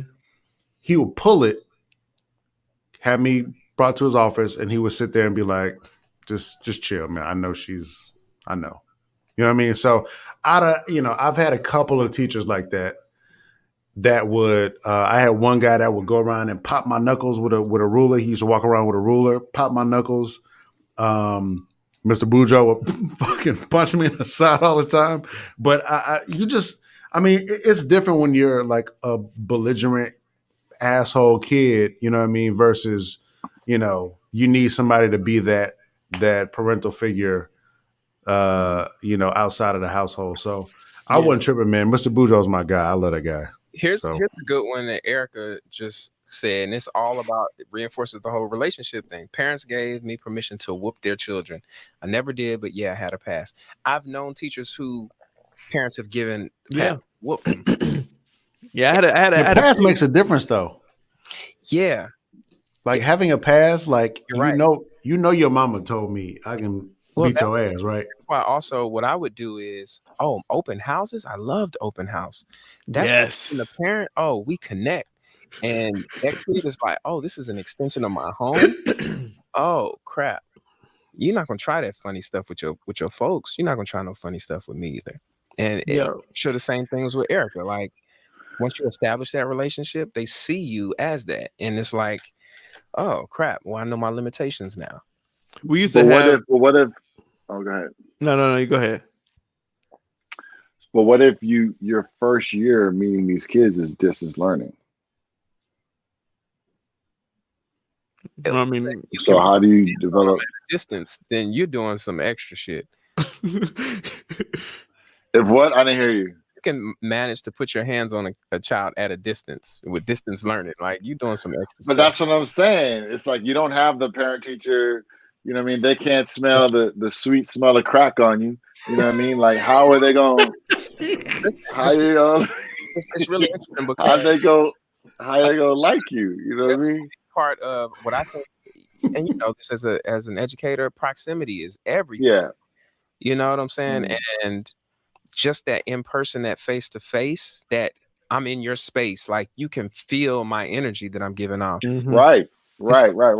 So I really, my heart goes out to any teachers who this was their first year teaching. Oh my God, you got an uphill battle.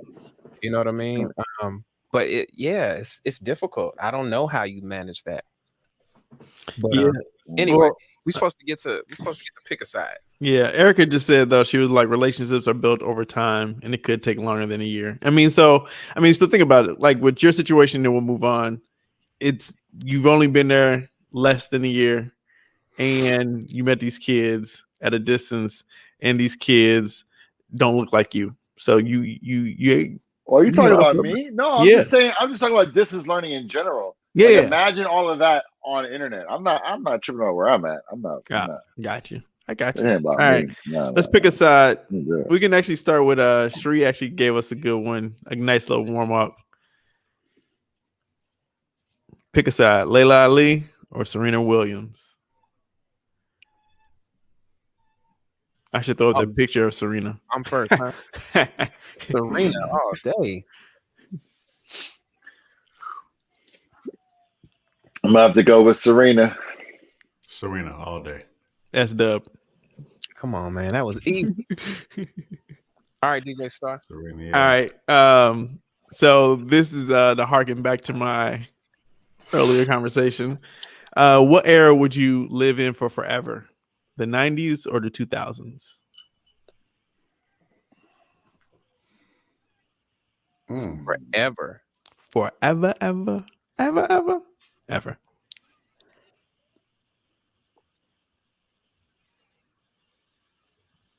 You when you say 2000, you're stopping at 2010? Yeah, so I was thinking, yeah. Let's just say 2000, 2010. And without explanation. 2000. So shut the fuck up. All right, 2000. You know what 2000s mean?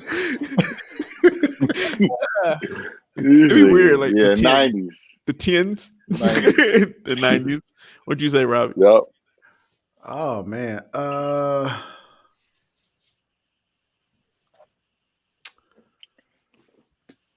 I would say the 90s. I'm also gonna go with the 90s. Yeah. Wow. Okay. Did you go over the rules for the first time listeners? Because I know Sheila was in here. I don't know if she's still in here, but yeah. So the only way that we can explain is if you guys, someone in the chat, asks us to explain. Otherwise, we got to keep it going. And you can ask at any point throughout time to go back and clarify anyone And if you want somebody to clarify that one, that would be your right to do so. Reese said, "Look at him, he's just fishing, man. He fishing." Right. Reese said 2000s. Look, we all know why you chose the 2000s. Do we? All right, here we go. All right. Who comes to the It's bar? on me, right? No, it's not. Oh, it's on you. Sorry. It's on me. Who comes to the barbecue? Damn it, I couldn't think of the other one. All right, who comes to the barbecue? R. Kelly or the virtuous pedophile?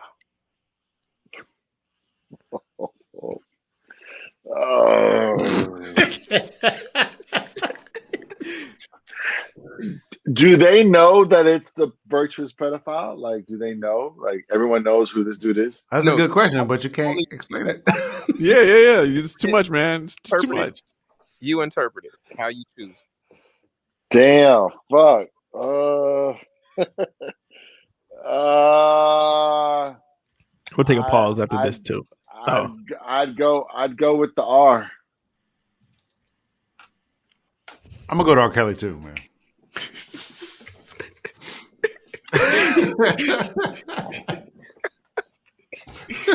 Y'all do that because he's black and it's a barbecue.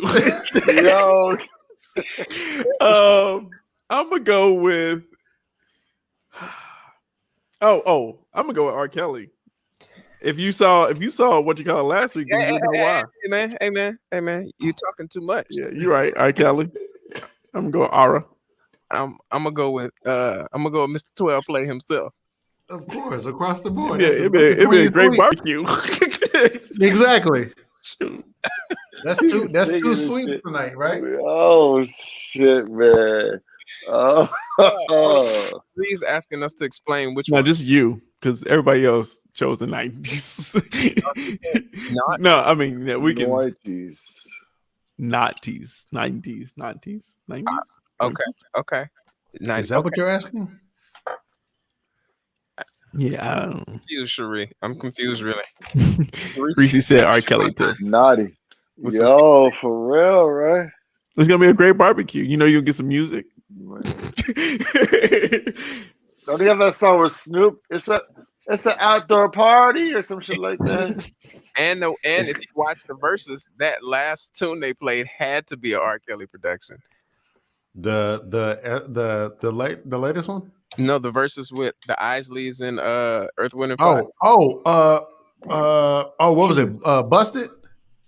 No, I don't remember. It was. I think they did Busted. No, they did Busted. That's Ronald Isley's new song. Oh, the new Kelly in jail. Oh, him and Snoop. I think. Oh, you think he's involved in the production? Oh my God! Kelly? It sounded just like Backyard Party. Just like it. Shree said the virtuous pedophile. He's not gonna hurt anyone. The R. Okay. He only takes the ones that you give to him. That's. He only takes the talented ones. Nope. Hey, not today. You gotta send him home with Rob for him to. I just listen. This okay. I'm sorry. We have to say 2000. Explain this because which one? What are we explaining? I don't know what we're explaining. Shit, damn it. The virtuous pedophile is he's gonna stand at the barbecue, look around, go back to his car, and he's gonna rub one out, and that is just weird. That's not necessarily true.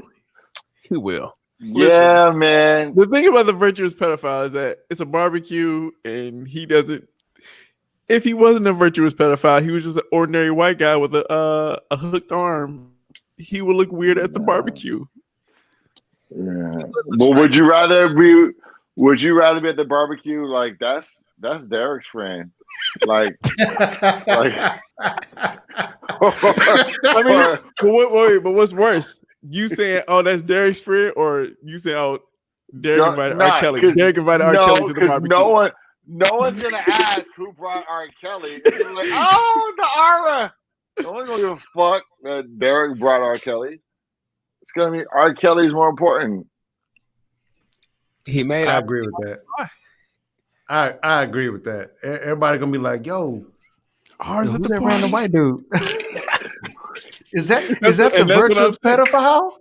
Now, if R. Kelly was a virtuous pedophile, would you then let him go to the He party? is a virtuous pedophile in a way. No, he's not virtuous. He's just He ain't never raped nobody in the songs.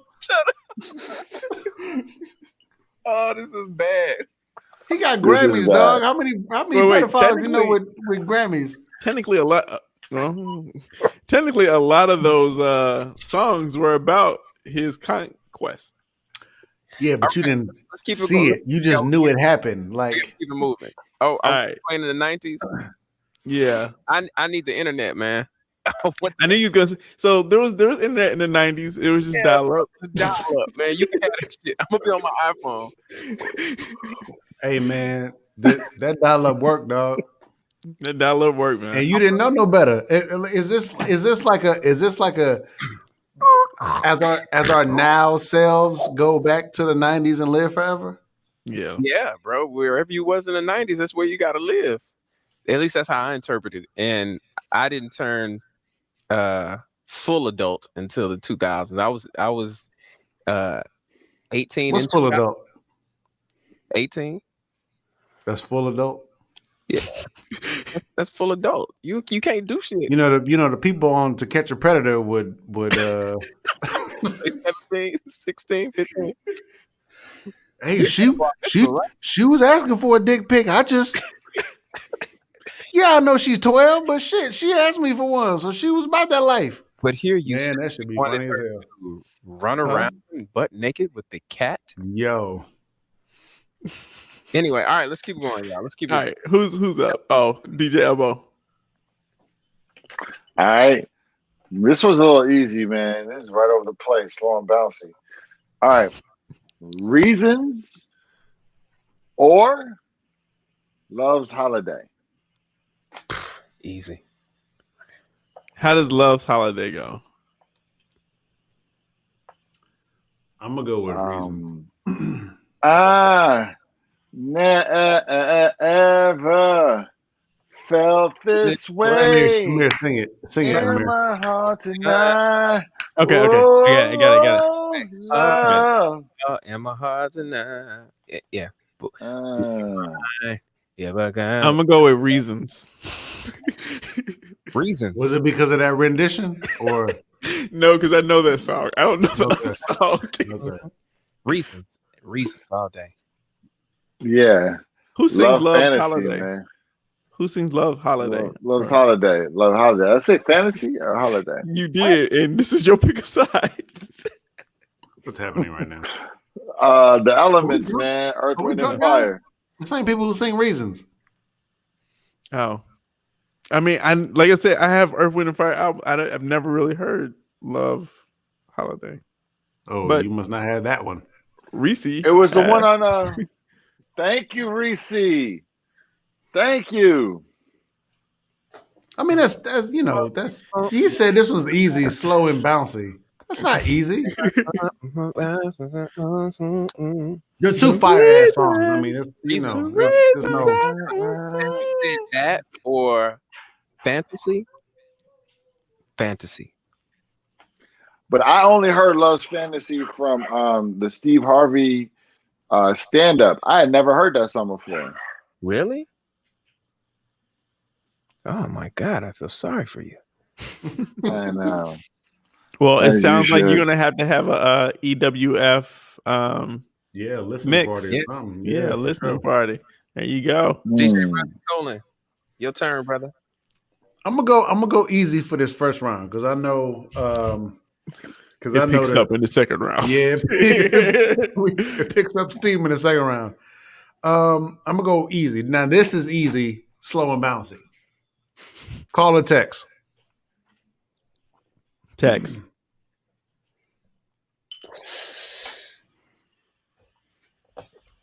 You better fucking say neither, nigga.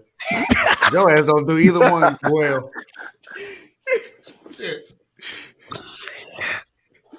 Call. Get the fuck out of here. I need somebody to ask me to explain. Hell no! Don't nobody say shit. Fuck him. What is on you, DJ Elbow? Call me. I'm gonna go and text me. Text me all day. For real? Do not call me.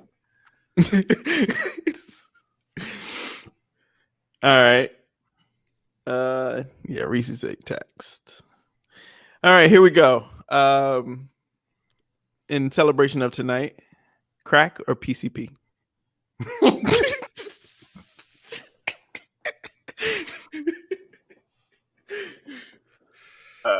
I'm gonna say PCP because I hear it gives you superhuman strength, and they don't have movies about the PCP. Come on, man. Come on, nigga.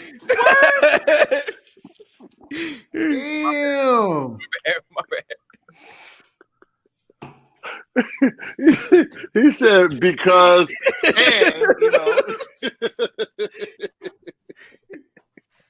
if that wasn't enough, let me say some other shit.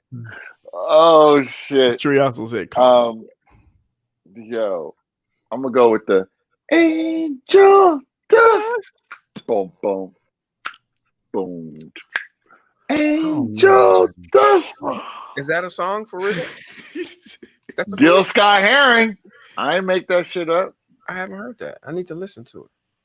I'm Fucking gonna dope. go.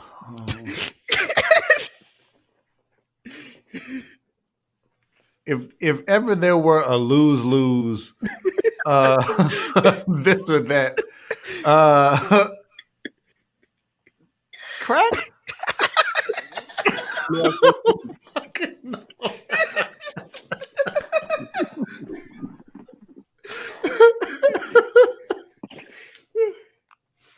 all right. Yo, Whitney said crack is whack. I'm going PCP. Oh man, Receipts. that was hilarious. All right. I was thinking about one, but I couldn't get the second choice. So we're gonna do like Thinking about you. Okay. This dude. Are you done, DJ Elbow? I'm singing. I've been thinking.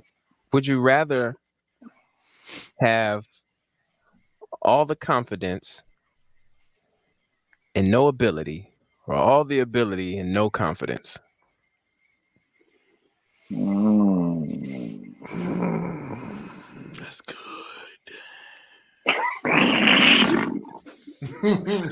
I'd rather have no ability and all the confidence. All the confidence. I mean, I'm sorry. All the ability. So I'm sorry. All the crack. All the crack. My bad. Crack is whack. That's right. Yeah, we talked about that earlier. My bad. I'm gonna say all the ability as well. Wow. I'm gonna say all the confidence. And remember, if you guys I know want a lot to of explain. Yeah. I was gonna say I know a lot of people who have all the confidence and no ability. I see those results. If someone would like us to explain, We can keep it on. but Not that we're waiting for someone. Not that we're waiting, Elbow Greasy. Not that you should wait until someone in the chat asks us to explain. Right. All right, fuck it then. All right. So, would you rather smoke crack with a wait, hold on. Would you rather Cracker Jack. smoke crack Or Jacobin. Right. Would you rather be the one smoking the crack with the prostitute, in your house, or Bro, would you rather be the one buying the crack for your boy to smoke with the prostitute? I feel like this is a real life situation, but okay. Buy the crack. Would you rather buy the crack Or smoke the crack. for the Yes. prostitute to smoke, or would you rather smoke In my the crack? house? You added that on at the end, right? I don't even heard me on that one. I'm sorry, but yeah. All right. I think Robbie already went. He said buy the crack. Here you go. I'm buying crack too. Here's Sheree is a like, crack. what are these questions? I know. I mean, Narisi was like, what are these questions? DJ Elbow Greasy, man. Like, where we have a moment every show where I'm like, who is this guy?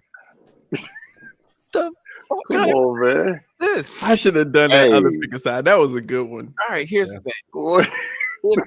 Yeah, and I'm prepared. This is the thing. I'm prepared for you to say, for some odd reason, that you would rather smoke the crack. Wait, I'm gonna be even more wait. confused. I'm gonna be even more confused when you say that. But I'm gonna buy the crack. Reese's also buying crack. Now it's your turn, sir. Please confuse me on why the hell you want to smoke crack.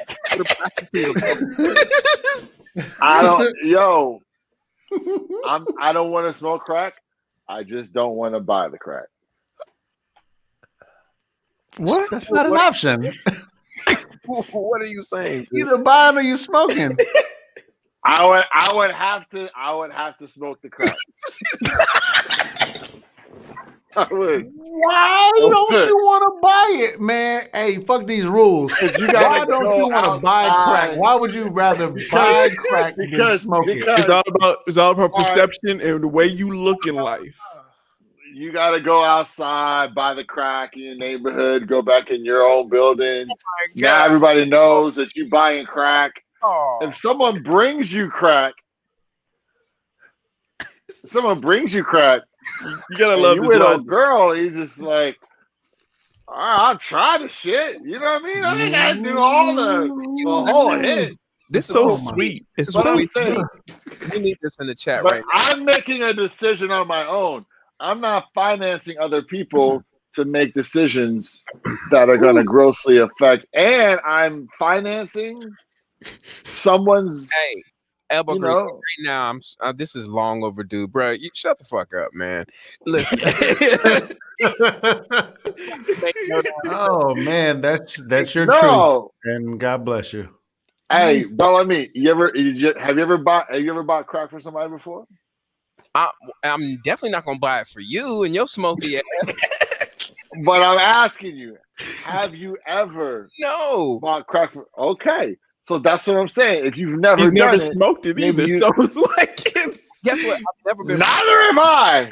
Neither am I. But I mean, wouldn't buying weed like now? I mean, like now with the evolution of the weed business, you can order that shit on the app and do all kinds of shit. But back in the day, like you had to go to a place with a strange, unsavory looking character to buy weed. Like, wouldn't it be the same thing as like buying some shit? I mean, and like it's a congregation. Like, yo, hey y'all, I'm finna buy this crack. Y'all cool? It's just like you buy some shit and you get back in the car. It's a little baggy, I'm assuming, But and then you go home. You can get arrested. You can get arrested. I mean, You there's so many arrested other for weed, risks. you get arrested for being with a prostitute and smoking crack in your house. in in your house. Smoke crack with a prostitute in your house. It was this one option. So far out there, bro. Like Maybe she's like, at how little it took for you to take it. hey, just- look, man. There was never I don't been know. in my life where I've had to say, I'm sorry, you look stuck like a crack. Oh no, I thought you were saying something. No, I'm saying I've seen people smoke crack and like there was a period of time when they smoked crack and then they got out of it, right? Yeah. And I've seen people who've sold crack and have gotten shot they fucking sold crack. We're talking about buying it. So those people who did crack and got out of it, they bought the crack. That's not that's a mind fuck right there. No, not really.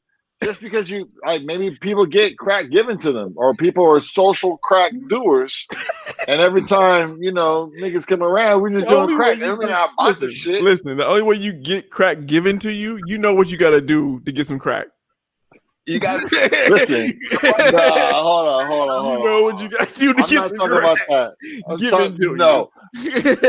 But I'm saying, all I'm saying is that I would rather not live with that burden of buying crack and giving to somebody else, and me possibly helping them get an addiction, and then me helping someone. Was that? I get it. I see your logic now. I got it. About money. I would hate to go get money and give it to somebody else and watch them get richer. I'm just going to give all this money. Why should I be giving it away? No. I see his logic. No, you don't, sir. You don't. There is no logic to see. Yes, I do. Like he's altruistic. He doesn't want to further the habit of someone. I get it. This is the best case scenario crack situation. There we go. He'd much rather put himself down than to put someone else down. That's very altruistic. That is very admirable, sir. He's gonna set himself on fire. Yes, from being he's the sacrificial lamb. And listen, if I get addicted to crack, he is Jesus. That's Christ what it is. But himself. I ain't doing it to nobody else. You know what? Yeah, I'll focus it. Give it to me. Yeah, I got you now. You would be like, what's my guy, Sam Jackson, in that movie with the Mexicans and the gun? What movie is that? You know what I'm talking about? He's a teacher in this movie, and he's trying to save this kid from 187. You know what I'm talking about? You know that scene, right? 187, right? I don't know what the name of the movie is. Then abort this story. Go to something else. Because Sam Jackson is trying to get this kid out of this gang, and so he goes to the kid's house, and he's like a gangster, and his homies are like, "Yo, man, get the fuck. What do you want?" He's like, "Don't do this to yourself." And they give him a gun, and they're like, "We're gonna play Russian roulette." And so Sam Jackson takes it, boom, pulls it, gives it to the kid. Kid pulls it, he takes it back. He's like, "Oh, you're not gonna do it?"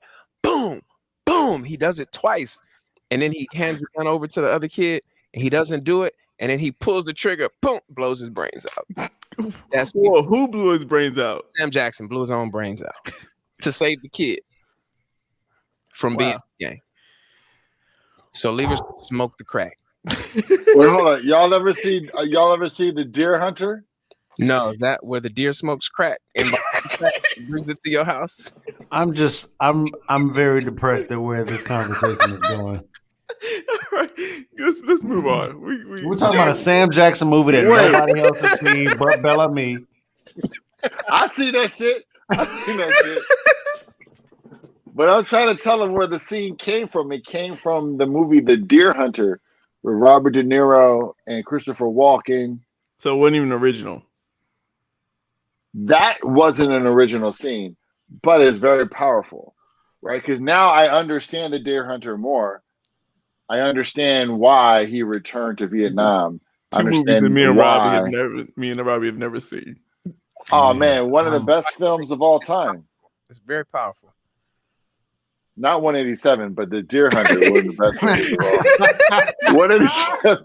Not that bullshit you were talking about, but my shit. No, wait. No, 187 is great because that was filmed in LA Classic. But yeah, Deer Hunter, man. Deer Hunter. I'll check it out. All right, Robbie, what is what's your second pick aside? I mean, fuck, that shit was dark as hell. And we got a bonus too. But go ahead. I thought this was gonna pick up to some other shit, but it's fine. You can take us there.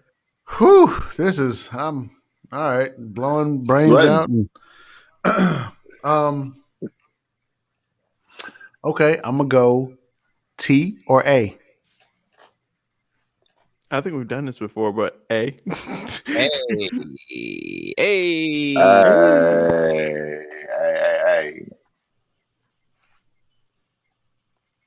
Crack. Talking Hey, about that. that crack.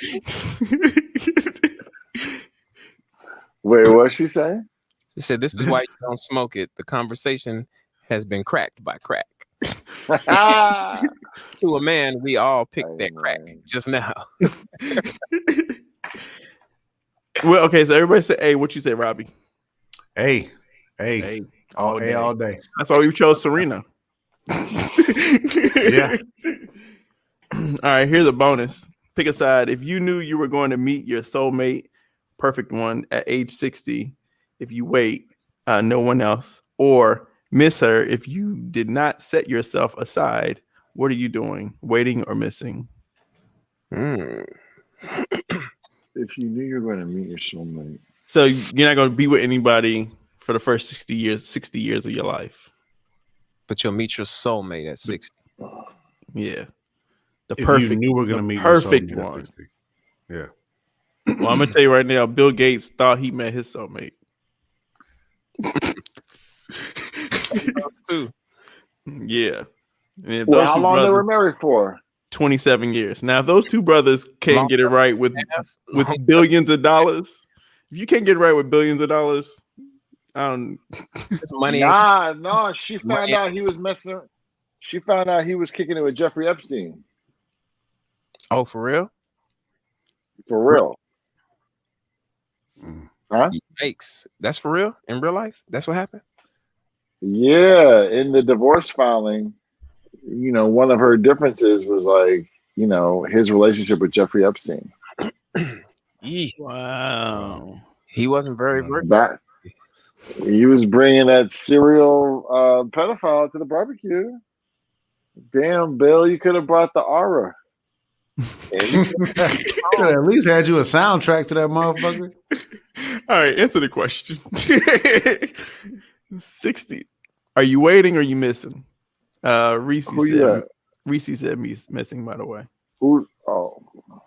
But Cherie, this is a Cherie question. Cherie, answer your question too. She said you can't be with nobody. Nobody.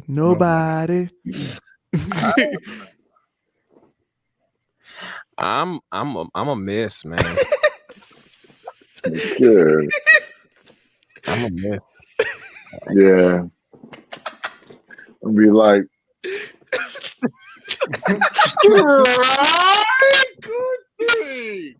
I'm gonna miss that ball like a motherfucker, boy. Hell no, 60. I'm missing. Sorry. We can maybe after my wife died, we can be friends.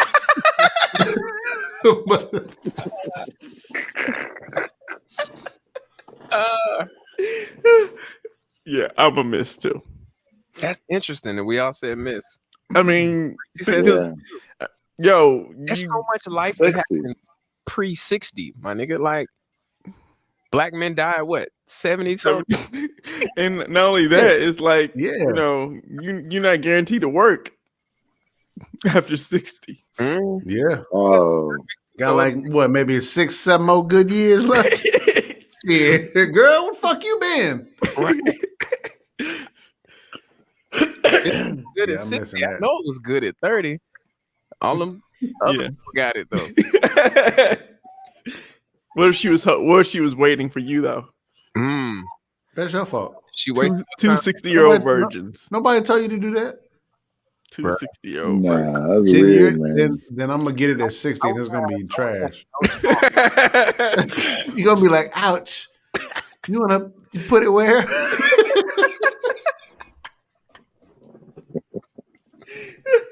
Oh man. Oh, really bad. Yeah. Oh boy. This is ignorant. All right, I got one more. Just for bonus round. We'll go. I know we gotta go, but here's the bonus Cherie round. Was the bonus. No, but this is bonus because it's the title of our tonight's episode. Oh, Cracker Jack. Which one you gonna do? You gonna do crack or you gonna jack the man off? Oh no! Cracker Jack. Which one? Man. gonna be like DJ Elbow Greasy. I'm gonna have to do crack.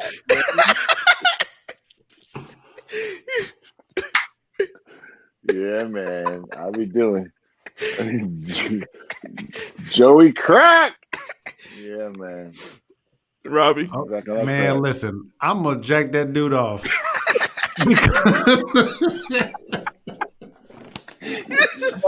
You gonna get $30, so you know. Yo, man. I mean, please, somebody ask me to explain that shit, please. But I'm gonna jack that nigga off. I'm jacking him off. Sorry. If someone asks you, hey, you listen. lie like a motherfucker. He made me Yeah, smoke exactly. crack. Hey, listen. You're not alone. I ain't doing no crack. Nah, you right. Yeah, man. You ain't I'm jacking that dude off with the twisty Oh, joint and everything.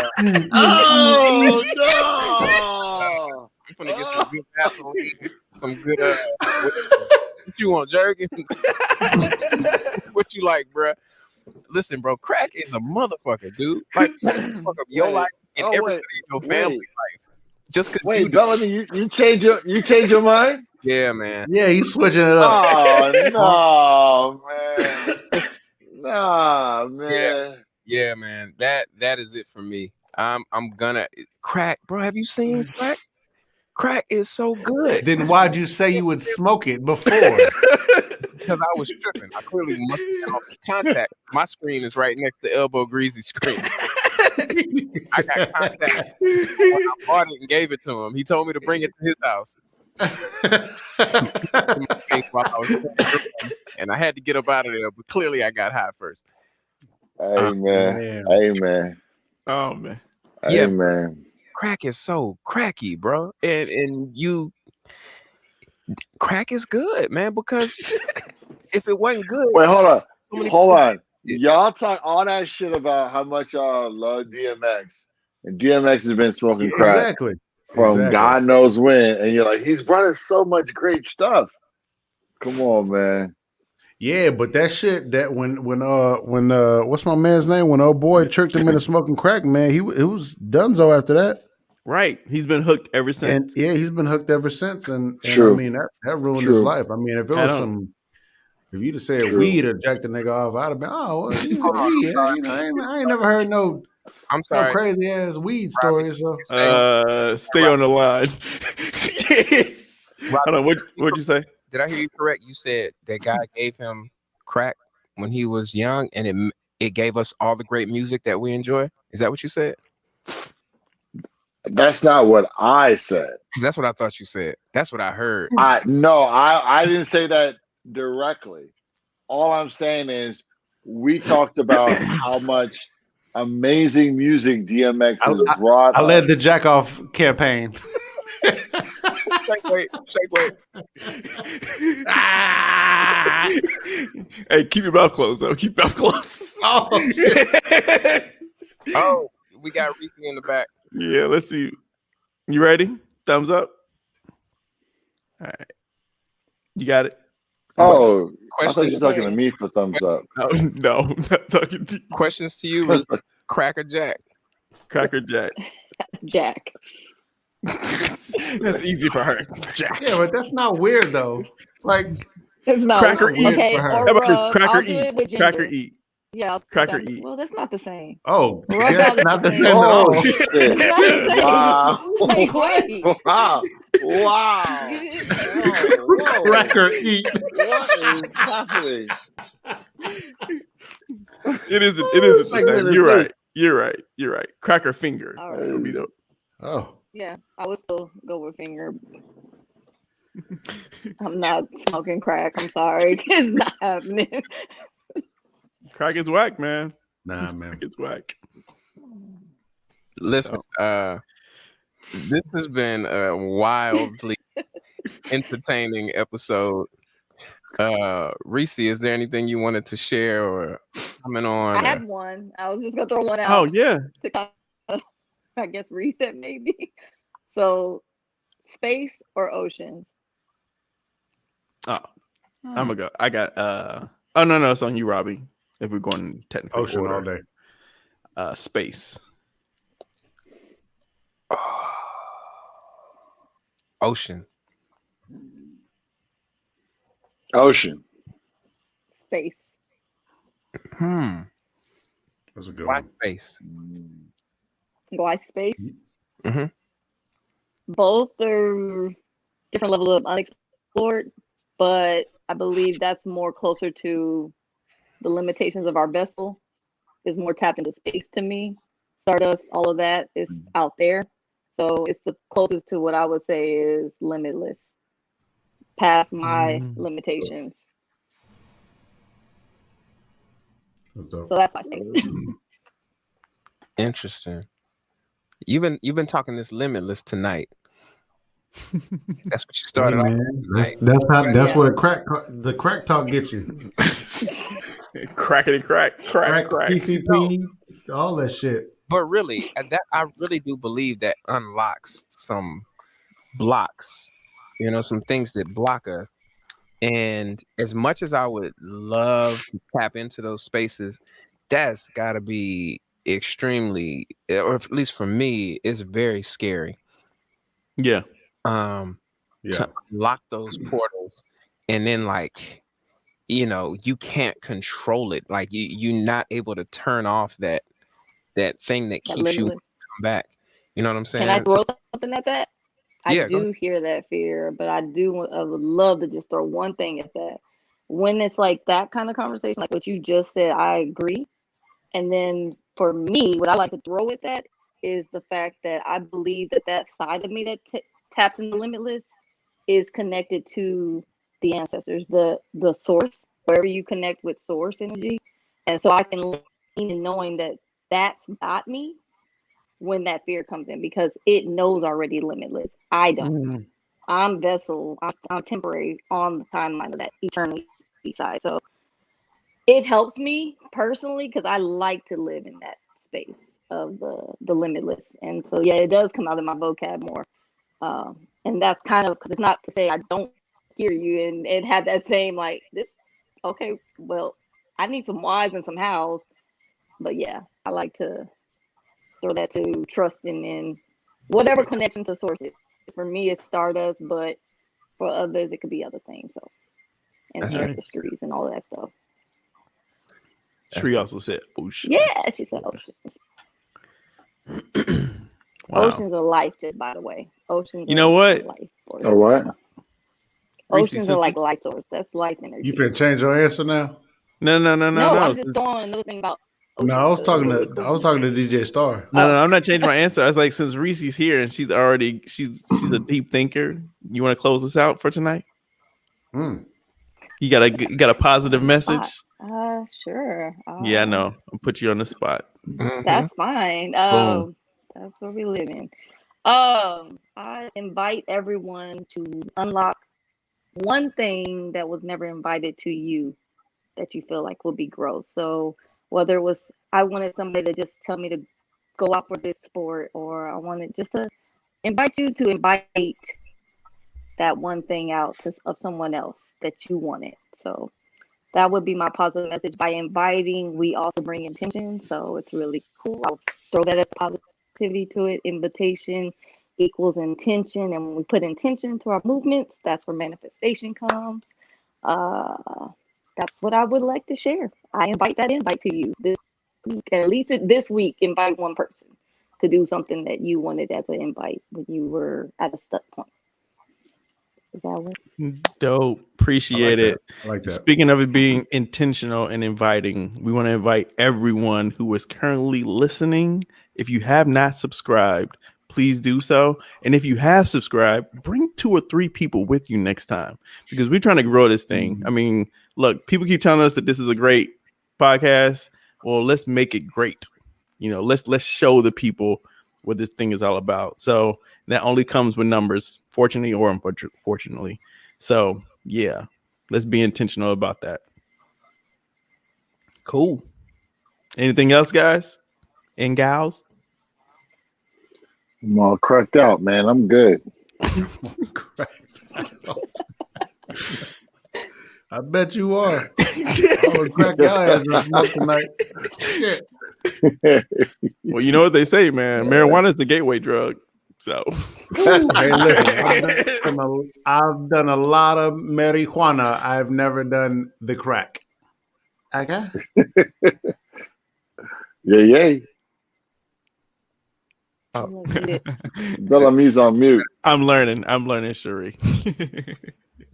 Listen, I just encourage everyone to go out and live a virtuous life this week. Yeah.